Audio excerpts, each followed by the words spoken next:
Bonsoir tout le monde, ici Monsieur Cacahuète et Zou. Ce soir, nous sommes samedi 4 novembre 2023, il est déjà 22h32. Pour ce soir, ce nouvel épisode de Parlons Blu-ray, on va vous parler d'un film qu'on a déjà vu il y a quelques années en DVD. Qu'est-ce qui vaut de revoir ce film qui n'était pas mémorable du tout. On avait surtout de mémoire, la seule chose qui nous avait marqué, c'était le personnage d'Harley Quinn, joué par Margot Robbie, qui avait sauvé un petit peu le film, mais c'était surtout ça qui nous avait marqué. Après, il y avait le personnage de l'Enchantress que j'avais plutôt trouvé intéressant, qui était joué par Cara Delevingne, une actrice française, si je dis pas de bêtises. Mais voilà, ça s'arrêtait là. Et du coup, je me souvenais plus vraiment. Et puis, j'avais entendu parler d'une version longue qui contiendrait des scènes supplémentaires qui, ma foi, pourraient se révéler intéressantes, mais qui étaient absentes de la version DVD et uniquement en édition Blu-ray. Évidemment, on sait que les Blu-ray coûtent un peu plus cher que les DVD. Pour un film qui a été quand même relativement décevant, est-ce que ça valait vraiment le coup d'acheter un Blu-ray à 20 balles ou 30 balles? Enfin, je connais pas le cours du Blu-ray, puisqu'on achète généralement des DVD.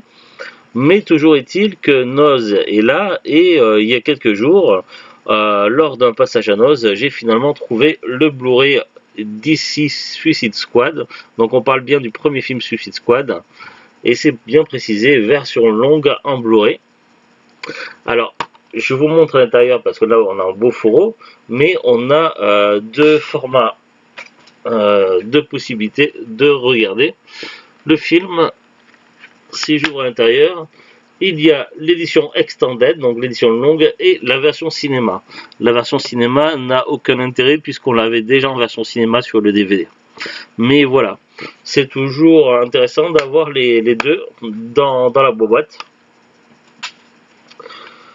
Pour résumer un peu le film, Suicide Squad fait partie de l'univers étendu DC cinématographique, c'est-à-dire que c'est dans le même univers que Man of Steel, Batman vs Superman, Justice League et compagnie.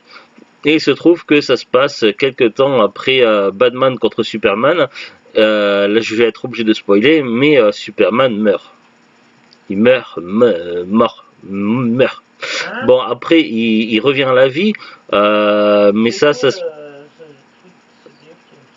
Oui, je sais pas, j'ai oublié. Il reviendra dans la vie plus tard dans le film Justice League, mais en attendant, The Suicide Squad se passe entre Man of Steel et Justice League, et à ce moment-là, Superman est mort, les méta-humains ne sont pas vraiment rassemblés, du coup, l'humanité a un maillon faible, du coup, ça c'est pas super lors de grosses attaques, il faut une équipe de choc.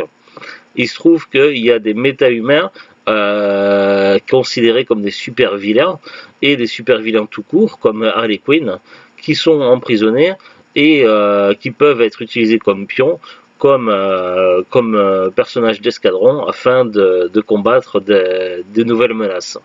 Grosso modo, c'est ça. Donc, ils vont former la Suicide Squad, qui est composée alors de Harley Quinn, Deadshot. C'est vraiment les deux personnages qui passent le plus à l'écran et qui ont le plus de prestance dans le film. Quoique Will Smith en Deadshot, je l'ai trouvé assez moyen. Mais il a quand même pas mal de répliques à l'écran. Après, moi, c'est surtout Harley Quinn qui était intéressante. Sinon, il y a des personnages autres comme Killer Crow, l'Australien avec son boomerang, le type Diablo qui peut se transformer en torche humaine et cramer tout ce qu'il veut. Il y a le type qui peut escalader les bâtiments. Bon, il va pas rester longtemps à l'écran celui-là. En renfort, il y a des soldats ainsi que une femme qui a un sabre qui emprisonne les âmes des adversaires. Grosso modo, c'est ça la Suicide Squad. Donc c'est pas non plus la crème des super vilains, mais voilà, ils sont quand même plus forts que des soldats de base, on va dire. Du coup, il est question d'anciennes divinités qui étaient en sommeil, qui se réveillent et qui décident de transformer le monde, transformer les humains en zombies, en espèce de zombies bizarres, et qui veulent reformater le monde à leur image de façon à dominer les humains. Grosso modo, des divinités qui ont pété les plombs. Évidemment, donc la Suicide Squad va être envoyée là-dedans, sans savoir quoi ni comment, et ils vont avoir de la pression, c'est-à-dire que si ils font pas ce qu'on leur dit, on leur fait péter une grenade dans le corps et ils meurent. Donc voilà, ils n'ont pas trop le choix. Voilà un petit peu le speech du film. Qu'est-ce qui a changé par rapport à la version normale? Je suis pas un expert, alors je suis allé voir sur des sites parce que moi, ça faisait plusieurs années qu'on avait vu la version normale. Alors pour voir les différences, il aurait fallu voir les deux films consécutivement, comme me disait The Glu tout à l'heure. Mais apparemment, ce qui change, c'est quelques scènes supplémentaires. La scène de psychanalyse de Harley Quinn. Une scène où Killer Crow y vomit. Une scène où Harley Quinn et Deadshot complotent, et je crois que c'est plus ou moins tout, quoi. Il y a des scènes par contre que j'ai vues dans le Blu-ray que je ne me souvenais pas avoir vu dans le DVD. C'était notamment les scènes après la mission où on voit Harley Quinn avec son espresso, tout ça. Je me souviens plus de tout ça. Après, j'ai peut-être oublié. Bon, je vais quand même vous lire le synopsis au dos. Enfin, le synopsis n'est pas très long.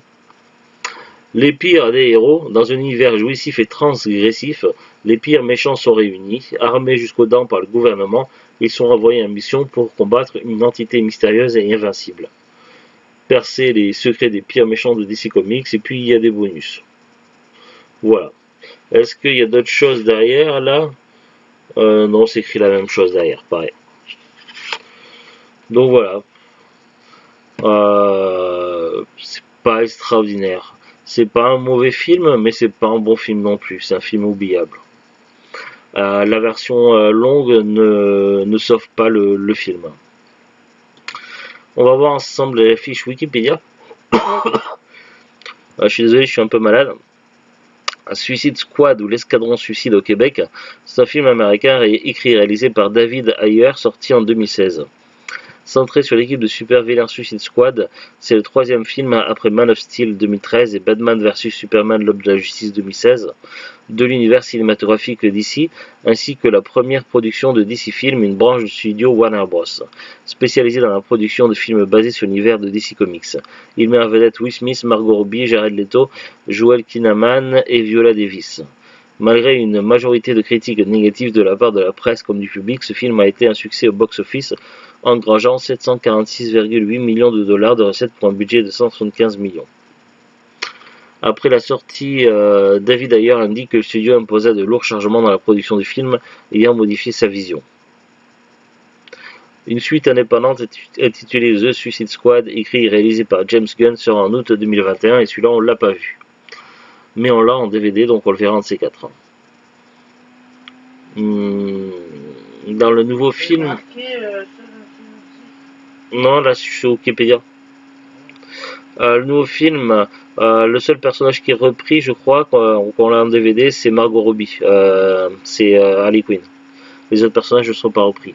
Mais Harley Quinn, elle était pas mal dans Suicide Squad, mais elle était encore mieux dans le film d'où elle est... le centre du film Bird of Prey, qui était vraiment très, très intéressant, j'avais beaucoup aimé. Ils disent durée du film 123 minutes ou 134 minutes pour la version longue, dite Extended Cut. Voilà, sortie aux États-Unis 1er août 2016 en première mondiale à New York City, puis le 5 août 2016 en sortie nationale. En France, en Belgique, en Suisse romande le 3 août 2016, au Québec le 5 août 2016. Classifié déconseillé au moins de 13 ans, Peggy 13 aux États-Unis. Déconseillé au moins de 10 ans sur TF1 et déconseillé au moins de 12 ans sur Canal+.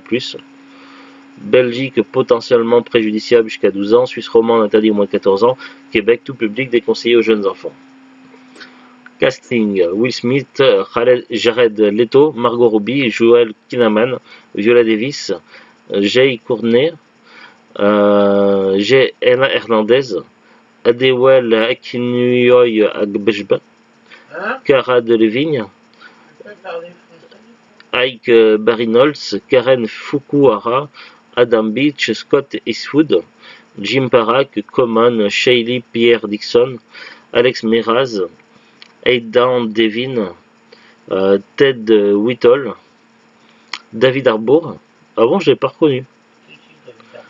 David Harbour, je crois que c'est le shérif, un des personnages principaux dans Stranger Things, si je dis pas de bêtises. Mais je l'ai pas reconnu pour le coup. Corinna Calderon, Ezra Miller. Bah oui, il jouait forcément Barry Allen Flash. Kevin Vance, Dan Petronijevic, Allen Shenwan, Robert Atkin Dawn, Christopher Dyson et Ben Affleck. Ouais, Ben Affleck qui apparaît vite fait dans les caméos et notamment lorsqu'il parle avec la dame dans la scène post-générique. Ben Affleck c'était Batman normalement. Oui, oui, justement.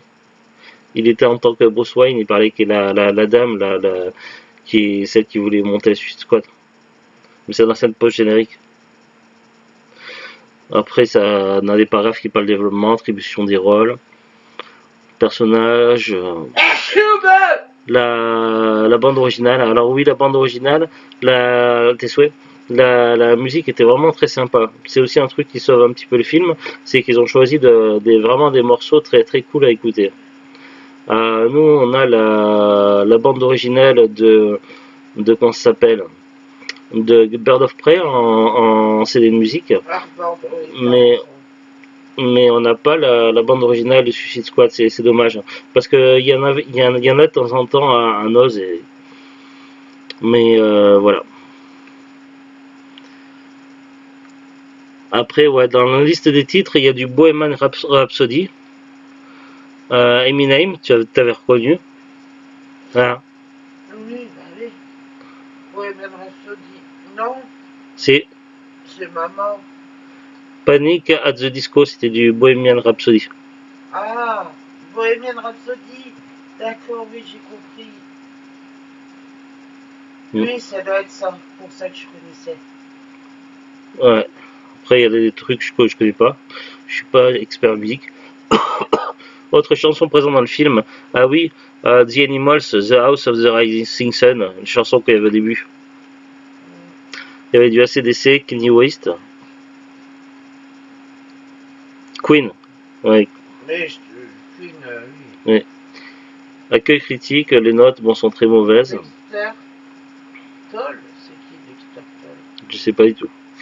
On va aller sur Amazon maintenant pour conclure. Nous, le DVD, donc c'était acheté à noces, donc c'est pas le DVD, je dis le DVD, c'est l'habitude. Le Blu-ray, c'était acheté à noces, c'était 1,99€, donc ça va, c'est correct, je veux dire, je vais pas me plaindre. Là, je suis allé voir sur Amazon pour vous donner une idée du prix de la cote actuellement. Sur expédié vendu par Amazon, il était à 9,88€.